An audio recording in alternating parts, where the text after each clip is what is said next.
के लिए जाते हैं, भूख हड़ताल हो या धरना हो, तो देखते हैं कि पुलिस प्रशासन की संख्या काफी बढ़ जाती है। तब दिल में ख्याल आता है क्या केवल कंपनियां भारत सरकार को टैक्स देती है या किसान का खेत भी भारत सरकार को टैक्स देता है? यदि किसान का खेत भी भारत सरकार को टैक्स देता है तो चलिए हमारे जंगल के क्षेत्रों में बहुत सारे सुअर आकर हमारी खेती नष्ट कर रहे हैं, वहां तो कोई सीआरपीएफ नहीं दिखता है।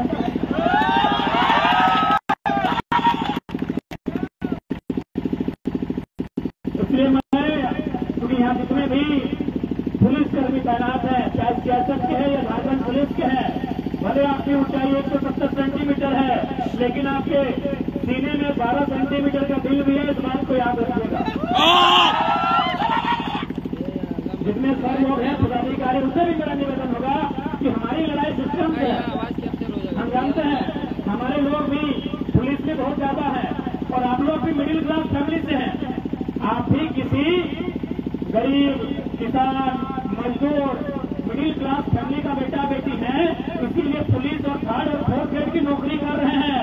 लेकिन सेठ लोग का बेटा जिंदगी भर इसमें रह जाएगा, पुलिस की नौकरी नहीं करता। तो मैं आपसे विनम्र प्रार्थना करूंगा, क्योंकि यदि आपको ऊपर से कभी आदेश आए लाठीचार्ज का, तो इसीलिए मैंने कहा क्योंकि हम लोग भी फॉर्म भरे हैं। हालांकि कुछ कारणवश हम लोग छट गए हैं, हाथ में गोगना उगना था, तो 170 सेंटीमीटर मांगा जाता है सीआरपीएफ के लिए। 170 सेंटीमीटर की आपकी हाइट है, लेकिन 12 सेंटीमीटर के जो पुल है आप उसमें झांक कर देखिएगा, आज क्या जो व्यवस्था है। ये जो कंपनी आप देख रहे हैं जिनमें आप ड्यूटी करने के लिए आए हैं, ये हमारे पूर्वजों की जमीनें हैं। इन पर हम लोग खेती करते थे, इस पर हम लोग अपना अनाज उगाते थे। आज हमारे पास कुछ नहीं बचा है और एक तो मुठ्ठा नहीं, एक तो कट्ठा नहीं, एकड़ से एकड़ हमारा जमीन अधिग्रहण किया गया है। तो आप लोग बताइए हम लोग कहाँ गलत है? हमने तो कोई सोना चांदी नहीं मांगा है, न इनसे हमने अधिकारी रैंक का सीएमडी मैनेजर का नौकरी मांगा है। अरे हम लोग तो इतने कमजोर हो चुके हैं कि हम लोग तो चौथी ग्रेड की नौकरी मांग रहे हैं। हम लोग इतने डरे सामने हैं, हम लोग इतने कमजोर लोग हैं कि हम लोग तो चपरासी की नौकरी मांग रहे हैं।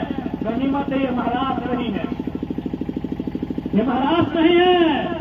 नहीं तो वहां एक ऑटो ड्राइवर आपने पेपर में पढ़ा होगा, एक ऑटो ड्राइवर एसपी से कहता है तुम मराठी जानता है, नहीं जानता तो यहाँ क्या करता है।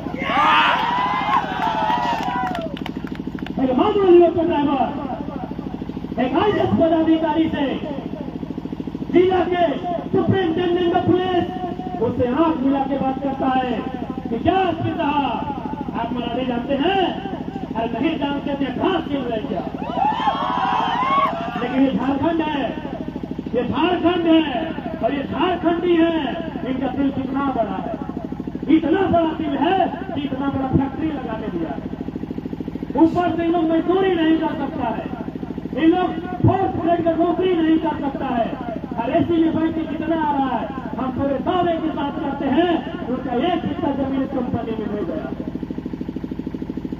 कितना ये फॉर्मूला ये भारत सरकार और झारखंड सरकार के लोगों लगाने घूम रहे हैं। उनसे पूछिए माननीय सियासत के अधिकारी, उनका एक हिस्सा जमीन नहीं गया होगा।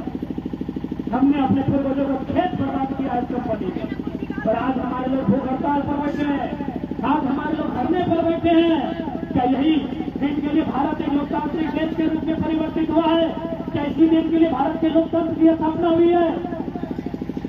इसलिए मैनेजमेंट इस बात को जाने, मैनेजमेंट इस बात को समझे कि जो अधिकार रैयतों का, जो अधिकार विस्थापितों का बनता है, उस अधिकार को सुनिश्चित किया जाए।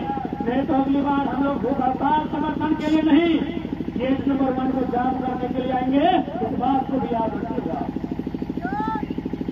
हाँ मानते हैं, उसके बाद आप एफआईआर करेंगे, लाठीचार्ज करेंगे।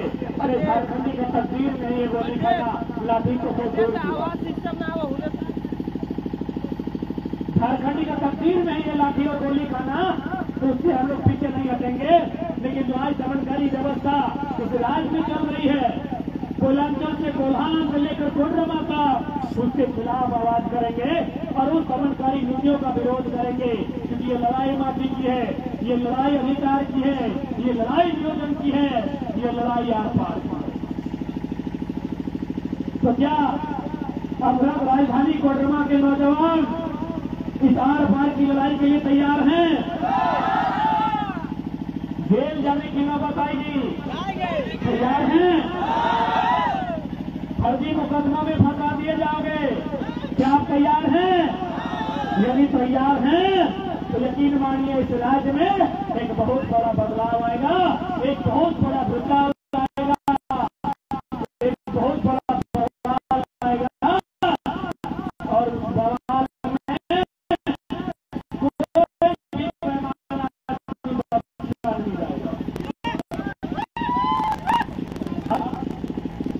जितने भी जहां भी कंपनियां स्थापित है, ऐसा नहीं है कि बाकी देशों में कंपनी नहीं है। जिस प्रकार हमारे यहाँ डीवीसी है, हमारे यहाँ कोयला खोदने के लिए बीसीसीएल है, सीसीसीएल है, ईसीएल है, ठीक उसी प्रकार अगर आप मध्य प्रदेश चले जाएंगे तो वहाँ एनसीएल है। एनसीएल मतलब नॉर्दर्न कोल लिमिटेड। तो अगर आप महाराष्ट्र चले जाएंगे तो वहाँ डब्ल्यूसीएल है, यानी वेस्टर्न कोल लिमिटेड। आप उड़ीसा नदी के तट पर चले जाएंगे तो वहाँ है एमसीएल, महानदी कोल लिमिटेड। यानी लगभग पूरे देश में कंपनियां हैं। ये भारत के साथ दुर्व्यवहार करते। मैं आपको एमसीएल की जानकारी बताना चाहूंगा। एमसीएल में जब भी किसी का जमीन लेना हो, सबसे पहले वो एक टीम का गठन करती है और उस टीम को उस गांव में भेजती है जिस गांव में जमीन अधिग्रहण करना हो। फिर क्या करती है, सर्वे बना के जिनका जमीन लेना हो उन्हें जमीन अलॉटमेंट करके देती है और साथ ही उस जमीन में उन्हें घर बना के देती है। इसे आप ताज्जुब करें, यकीन करें या ना करें, इसी देश में एमसीएल जिनका जमीन लेती है घर बना के देती है और झारखंड आइए घर तोड़ के जमीन लेती है। झारखंड में घर तोड़ के जमीन लेती है। इतना अन्याय पूरे ब्रह्मांड में नहीं होता है जितना झारखंड के साथ होता है। कुछ दिन पहले हम लोग रोहतक में आंदोलन कर रहे थे। वहाँ कंपनी का धुआं से 3 बच्चा को कैंसर हुआ है, जिसमें एक बच्चा कैंसर से मर चुका है। तो जब इस तरह कंपनी का गेट जाम हुआ, फिर सरदार जी आए, बोले काहे गेट जाम किए हैं? बोले हमारा एक बच्चा कैंसर से मरा है। बोला कंपनी इतना घटिया कैसे होगा? हमारे वहाँ यही कंपनी 0 पोल्यूशन में काम करती है। यही कंपनी बाकी राज्यों में 0 पोल्यूशन में काम करती है और जब झारखंड आती है उसके धुएं से बच्चे मर जाते हैं, क्योंकि बोलने वाला कोई नहीं इसी राज्य में, क्योंकि बोलने वाला कोई नहीं है, सदन में बात रखने वाला कोई नहीं है। आज इसीलिए हमारे साथ ये अन्याय हो रहा है।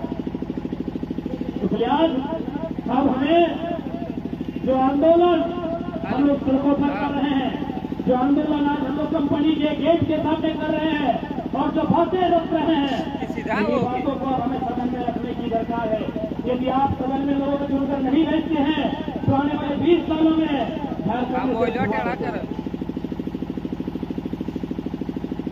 आने वाले 20 सालों में झारखंड में से धुआं बचेगा।